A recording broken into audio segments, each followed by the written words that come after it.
Yamaha তাদের recently launch হওয়া FZ25 এর ট্যাগলাইন দিয়েছে রুল দ্য রোড। বলেন কি? অর্থাৎ এটা রাস্তা শাসন করবে এমনটাই বোঝাচ্ছে ইয়ামাহা। মানে 250 সিসির নামে 150 সিসির বাইক বাংলাদেশে নামায়, তাও আবার কোনো দেশে এই বাইকটা 5 বছর আগে ডিসকন্টিনিউ হয়ে গেছে, সেই বাইক দিয়ে বাংলাদেশের রাস্তা রুল করবে, রাস্তার রাজা হবে, এটাও কি মানতে হবে? মানে দালালি দেওয়ার সাথে সাথে ভিডিওর স্ক্রিপ্টও কি এখন এসিআই মোটরস লিখে দিচ্ছে? মানে আপনাদের ভিডিও দেখার পর তো এইটাই মনে হচ্ছে। আরসিসি বাইক বাংলাদেশে আসা শুরু করেছে মানে এই না, প্রত্যেকটা বাইকে আপনারা টুইন সিলিন্ডার ডিওইসি ইঞ্জিন বা ওয়াটার কুল সিস্টেম পাবেন। আপনি ঠিকই বলেছেন, হায়ার সিসি বাইক মানে যে inline 2, 3, 4 DOHC engine water cooling system এইসব তা না, কিন্তু তাই বলে যে 250 সিসির বাইক বলে মানে 250 সিসি বইলা যে 150 সিসি ধরাই দিবে, এইটাও কিন্তু মানা যায় না। কথা কি ক্লিয়ার না ভেজাল আছে? তো আজকে আমরা এই ভিডিওতে এসিআই এর বেশ কিছু দালালদের মুখোশ উন্মোচন করতে যাচ্ছি।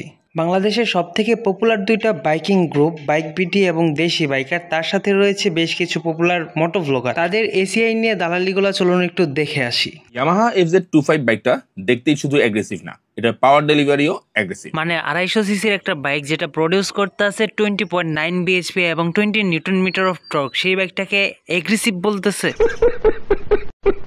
এই ভিডিও ক্লিপটা পাই আমাদের দেশের স্বনামধন্য বাইক বিডি ইউটিউব চ্যানেল থেকে। এটার ইঞ্জিনটা বড় হওয়ার কারণে আপনি আর একটা পাওয়ার ফিল করবেন। সিরিয়াসলি ভাই, র পাওয়ার মানে জাপানিজ এই মালের র পাওয়ার দেয়? আমি তো দেখি এই মালের থেকে আমাদের বাংলা মালের র পাওয়ারই বেশি। মানে আমি রানার বোল্টের কথা বলতেছি, রানার বোল্টেরই তো পাওয়ারের থেকে বেশি মনে হয়। আর এই ভিডিও ক্লিপটা আমরা পেয়েছি দেশি বাইকারের ইউটিউব চ্যানেল থেকে। মানে ভাই টাকার লিগা যা ইচ্ছা তাই, সত্য রে মিথ্যা, মিথ্যা রে সত্য।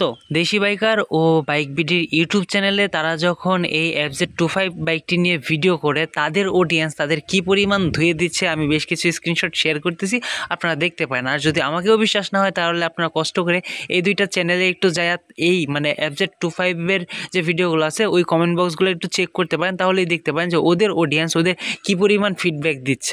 এই 250 সিসির ইয়ামাহা FZ সিরিজের আপডেটেড বাইকটা, হ্যাঁ 250 সিসি কুই রে ভাই, আমি তো দিই 150 সিসি। আপডেট করছে ঠিকই আছে, আগে 125 সিসি ছিল, এখন 150 সিসি বানাইছে। বাংলা একটা প্রবাদ আছে না, বৃক্ষ তোমার পরিচয় কি, সে ওই প্রবাদটা এই বাইকের কথা ভাবলেই মনে পড়তেছে। আসলে কাগজে কলমে 250 সিসি দিয়ে কি হবে, কাজে থাকতে হবে 250 সিসির মতো। কাজে যদি 150 সিসির মতো হয় তাহলে কাগজে কলমে 250 সিসি থেকেও লাভ নেই। কাজের কথায় ধরলে কাজে 150 সিসি অনেকে বলতেছে এই বাইকটা 150 সিসির। বাংলাদেশে এমন অনেক বাইক আছে যে বাইকগুলোর সাথে এই বাইকটা আবার বিট করে পারবে না। এখন হয়তো বা কৌতূহলের বসে অনেকে আমাকে প্রশ্ন করে বুঝতে পারে যে ভাই সবকিছুই বুঝলাম, তাতে আপনার সমস্যাটা কি, আপনার এত বকবক করা লাগতেছে কেন? আসলে ভাই আপনি হয়তোবা বাইক সম্পর্কে বুঝেন, আরেকজন হয়তোবা বাইক সম্পর্কে বুঝে, কিন্তু বাংলাদেশে এমন অনেক বাইকার আছে যারা এখন পর্যন্ত বাইক রাইড করে এই পর্যন্ত বাইক সম্পর্কে তেমন একটা ধারণা রাখে না। তো যেই সকল মানুষ বাইক সম্পর্কে বোঝে না, ধারণা রাখে না, সেই সকল মানুষের জন্য আমি এই ভিডিওগুলো মেক করতেছি, তারা যাতে কোনোভাবেই ঠকে না যায় এই দালালদের পাল্লায় পড়ে। অনেকে হয়তো বিভিন্ন দালালদের অন্ধভক্ত হিসেবে বিশ্বাস করে, একদম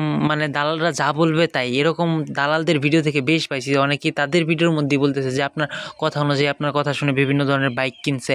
তো এরকমভাবে বাইক কিনে যাতে কেউ প্রতারিত না হয় সেই জন্য আমাদের এই ভিডিওটা করা। আমার কথা হলো, আপনি এতগুলো টাকা একটা জায়গায় ইনভেস্ট করতেছেন, হয়তো বা আপনার শখ পূরণের জন্য বা আপনার প্রয়োজনের তাগিদে। আমি চাই আপনাদের টাকাটা যাতে সঠিকভাবে সঠিক জিনিসের উপরে ইনভেস্ট হয়, আপনারা যাতে ওই টাকাটা সঠিক আউটপুটটা পান, তার জন্যই এই সকল ভিডিওটা করা। আর যে সকল দালাল ভাইরা এরকম দালালি করতেছেন, আর দালাল কোম্পানিদেরও বলতেছি, আপনারা যারা এরকম দালালি করতেছেন আমি বলতেছি ভাই দালালি কমায় করেন, লোকের মধ্যে থাকতে পারবেন। যদি এরকম দালালি কন্টিনিউ করে থাকেন আমি মনে করি আপনারা বেশি দিন মার্কেটে টিকে থাকতে পারবেন না।